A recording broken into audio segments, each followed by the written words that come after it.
or we're not going to be able to sustain ourselves. Yeah. And that's how it is with every revolution. Yeah. No, I think definitely, man. I think, generally people are resistant to change, like we said,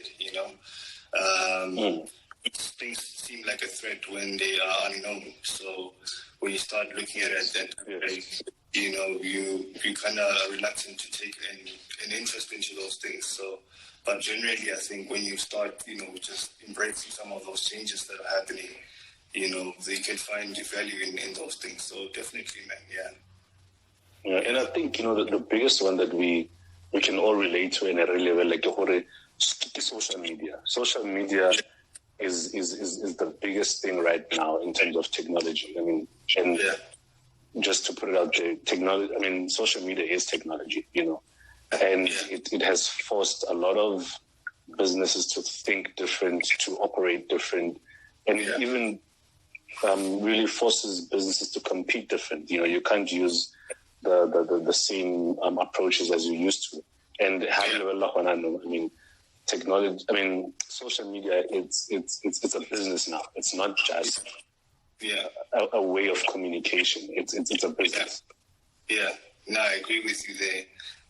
I think one of the dangers maybe of social media, or rather technology as a business, is that it becomes a monopoly rather than being democratized, you know what I'm saying?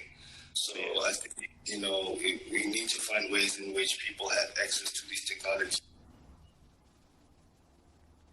No, definitely. I think, definitely, I agree. And, just to put an idea out there, Facebook, they're going to roll out some sort of like a platform where you can actually run your business.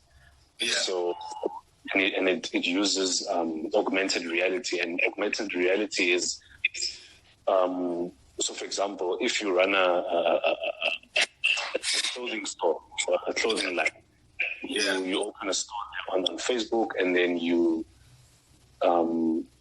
put your clothes out there, and then you can actually take your phone at specific pants, shirt, hoodie, or whatever, and that's today. We're talking today. We're not talking about It's a feature that's going to be really soon. You can fit clothes on Facebook. You understand? Yeah. No, it's crazy, man. And on your point of augmented reality, you've got things like, your eyeglasses that you can wear, and it just alters your reality altogether. The way you interact with the technology is just crazy, man. So, man, augmented reality is not even something for the future, like you said, but it's something that's happening right now. So, really crazy, bro. Really crazy. I was also I saw an expo of how the dog Taliban, and they will also be included in that spectrum of using augmented reality to do surgeries. And I know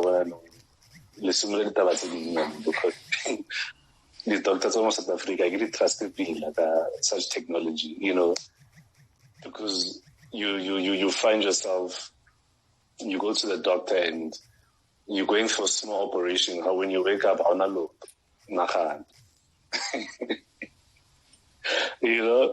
so I think we lost you there for a bit, actually. I'm good. Yeah, I can hear you. When we look at today, I think in our generation specifically, we saw ourselves being experienced there's a thing called, industrial revolution. Yeah. And, what is this industrial revolution? And what does it entail exactly? And when we look at technologies, that the more inventions there are, the more technology breakthroughs there are, it forces an industrial revolution. It forces a revolution in terms of how you think, how you maneuver, how you work, how you interact with the world. So, and I think that's a topic that we can also even, dive into, one day, is that how technology is the reason why we have something called an industrial revolution. Yeah, no, definitely. That would be something for, that we can talk about going forward as well. Yeah, and because the Industrial Revolution is something that a lot of people have a vague understanding of. Because I mean, when you think about it, we're in the fourth one, so it's like, okay, there's been 1, 2, and 3, and when you think about, okay, there was 1, 2, and 3, in those different times, there was resistance, as there is resistance now to technology. And, just to mention a few, like now, your robotics, for example, we have your machine learning, we have your AI, and that's, something that we kind of like step away from, because we're like, okay, what is this? It seems like it was a lamb, and you can imagine it's the same thing, but when the first, second, third industrial revolution came through, that's what they said, these machines, or these whatever.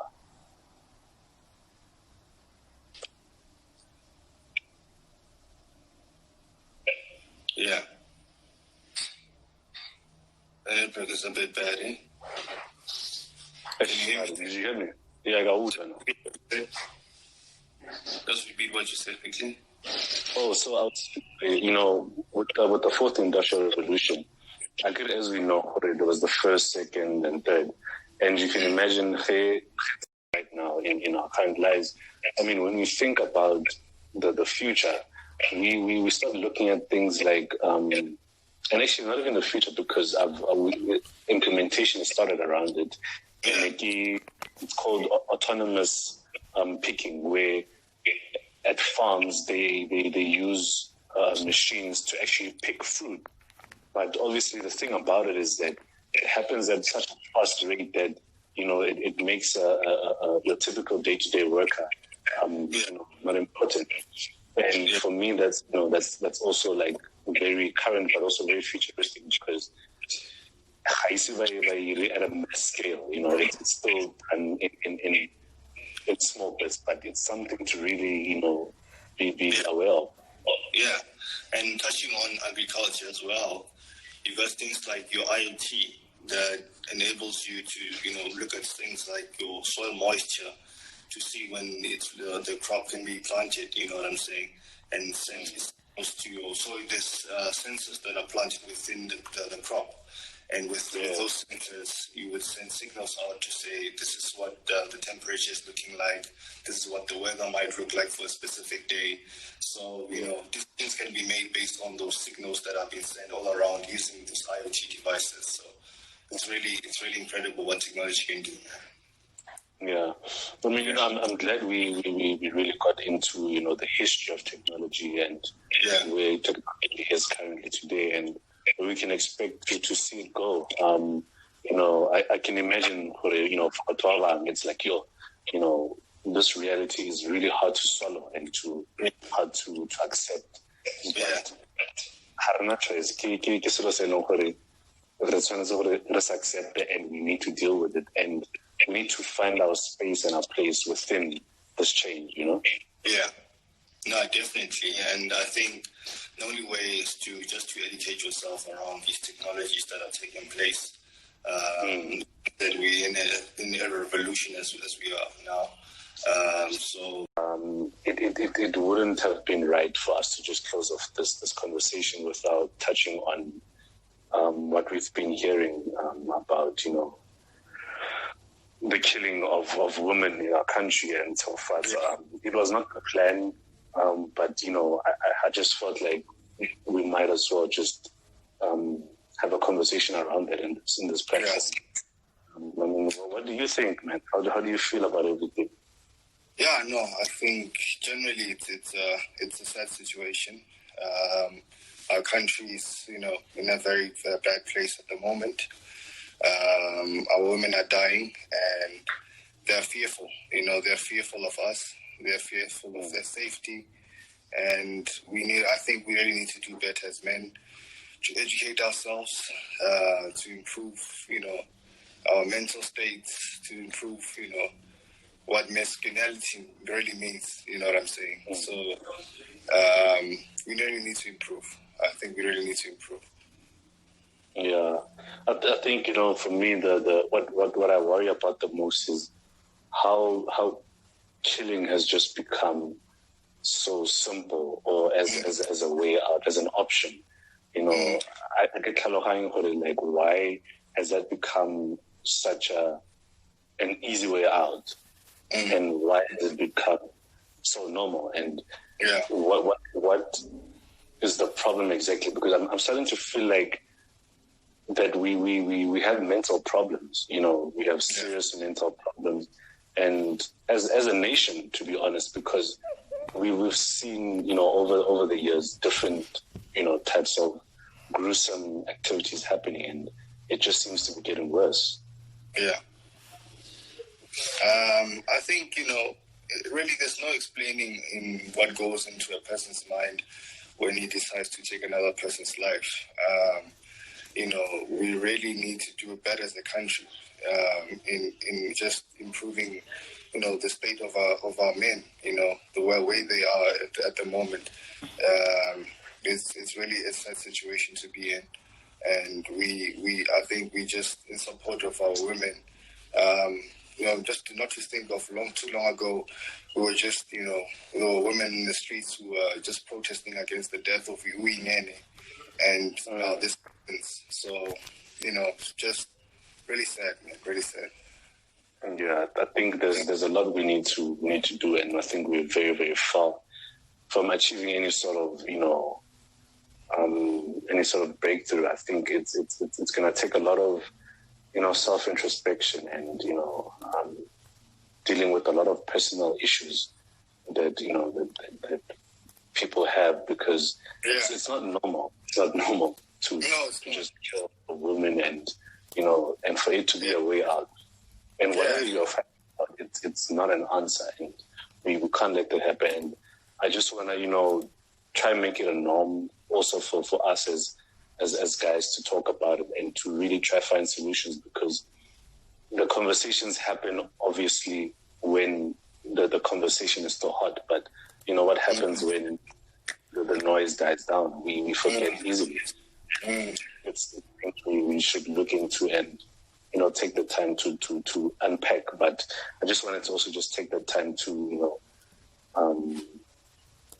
really just, you know, hear what another guy has to say about this situation. But thanks, man. Thanks for putting through tonight. Thanks. We were gonna engage in how you can, you know, align yourself accordingly for the future, and actually today, because a lot of things are changing in terms of technology, and, you know, we'll take one or two job sectors and dive into them, and, you know, give examples on how those job sectors are being affected by technology, and how you can, you know, prepare yourself for the change. But my boy Galaboha, thanks for coming through. Not a problem, man. And just to apologize to some of the viewers as well for our bad network connectivity. You know, sometimes technology is not always on our side, but it's just on our side. That's just also technology for you, right? That is happening. I'm not allowed to prepare Yeah. But anyways, it is what it is.